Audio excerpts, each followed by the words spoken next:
I will not take any. Okay, let's get one step backward then. Do you believe you exist?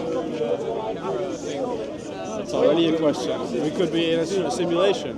What is your personal take on I that? think I exist. I haven't thought deeply about it. I wake up every day, so I guess I exist. Sure, yeah. Okay. So you're not. So There's a degree of existing happening. yeah. Do you not find that interesting? Because going after money, woman, job, all this drugs and rock and roll, you do that every day. But you don't do that every day thinking about the existence and reality. Who you are, where did you come from, what's going to happen to you.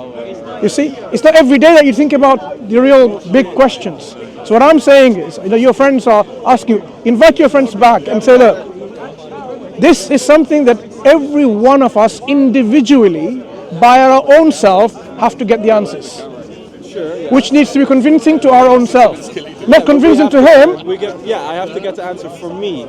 Sure. Not for anyone else. Exactly. As long as my answer is satisfactory to myself. Exactly. So now, let's make things very simple. As we exist and we understand that you're not a hyper skeptical in which you don't believe that you don't exist. You have some degrees of understanding that there is existence. You exist and I exist. If such an existence exists, right? Could there be a time in the past? Doesn't matter how remote it is, how far it is, where there was absolutely nothing. In theory, sure. If that is the case, how does something come out of nothing? You should ask the physicists. The physicists say the same thing. Nothingness cannot make anything. Something cannot come. Maybe the universe is eternal. So it's not that. So there was never a start. That's fine. So the idea or the concept that there was some nothingness at one point and then the universe came, it's not logical or reasonable. So there has to be something always in existence. And you postulated that the universe has always been there. So it doesn't need to. Yeah. Okay, good. So let's take that model. The universe is always existing. Has the universe undergone transformation, changes? I guess so, yeah. Exactly, it has been. The universe is expanding. For any transformation to happen, what do we need?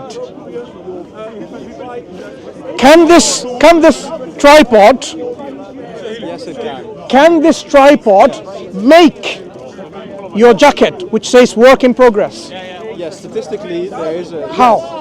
That's quantum physics. Anything can happen at Quantum physicist, you may be a mathematician. Now tell me, how do you explain by statistical probabilities and alluding to quantum physics that a material object with no consciousness, no will or volition or ability, can make a jacket as it is like that with the English words written "work in progress"? I would like to hear some good explanations which are coherent and meaningful.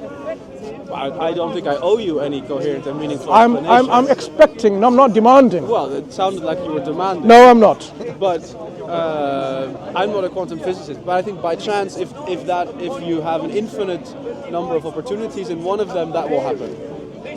So you believe in the probability statistic where given enough time, everything is happening, possible. That initially you need the options to be existing. Like if you toss a coin, the probable possibilities are already ingrained in the design of the coin. The head or tail. So likewise, you have to have initial design of the possibilities. Otherwise, because I don't need to be able to calculate possibilities for anything to happen. But you need in the setup the possibilities. Like you cannot get. But if the possibilities are infinite, I don't have to specify any specific. You need certain level of specification. Otherwise, no, because if I say the options are infinite, then I don't need to specify a specific one. But gentlemen, we are going on our way. Yes. I'm showing my friends around town. I would like to thank you. Okay. You haven't read the Quran, have you? None of you. I've read part of the Quran. Why don't you open up the Quran and read and ask questions about it? Because this Quran asks you to think about the existential questions that we are just about to discuss. By the way, even if you take the infinite possibility are there, I mean, you should have some certain consistent explanation for that. Why that infinite possibility exists? Yeah. Even the precondition needs rules. Okay, thank you. See you later. Just to explain then what we're talking about in terms of infinite possibilities.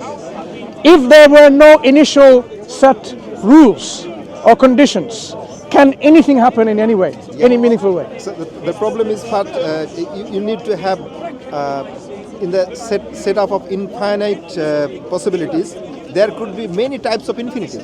So you have to have maybe you have to have specific types of infinities at the first place. Second one, even if there are infinite number of possibilities, then to have a unfolding of a certain ways of events of the, from this possibility, set of possibilities, you have to have a rule for that. Otherwise, you usually say that sometimes a potato can become human or human can become a potato.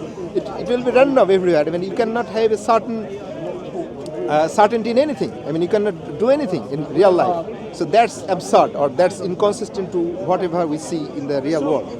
So that's why this invoking of infinite possibility is no longer, does not help anyway in this scenario. It is just trying to, wash out the rational conclusion. That's all. Okay.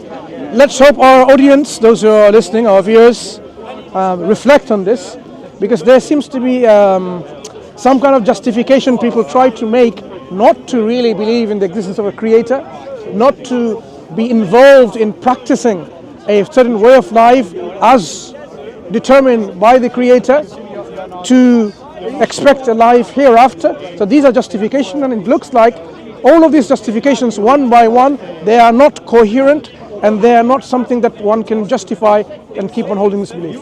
So let us keep reflecting on these things, and hopefully, inshallah, God willing, people will, using their critical thinking, come to the realization that there indeed is a creator who is the originator, the source of all things, originated us for a noble purpose in which we will worship God alone without ascribing any partners, without any associates. And if we do so, then God has promised us hereafter, where there's eternal pleasure, paradise, under which rivers flow, where is no suffering, no pain, but bliss, tranquility, and contentment and happiness. But if you don't do that, if you don't believe and adhere to the belief in oneness of God and accepting His existence, and you believe in God having a daughter, for example, or a wife, or a son, or many gods, or no gods, then your fate is determined, because God has already prescribed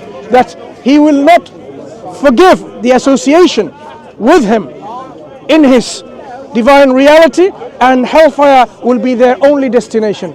Let us hope that we, all of us, are removed and safe from this hellfire. أقول قولي هذا واستغفر لكم وآخر دعوانا أن الحمد لله رب العالمين. السلام عليكم ورحمة الله وبركاته. بارك الله فيكم. Mansur, I want to discuss. Yeah, baby, man. We talked about. Why are you changing nothing, man? And you said it was utter nonsense. So I'm really curious if you want to dialogue on the concept.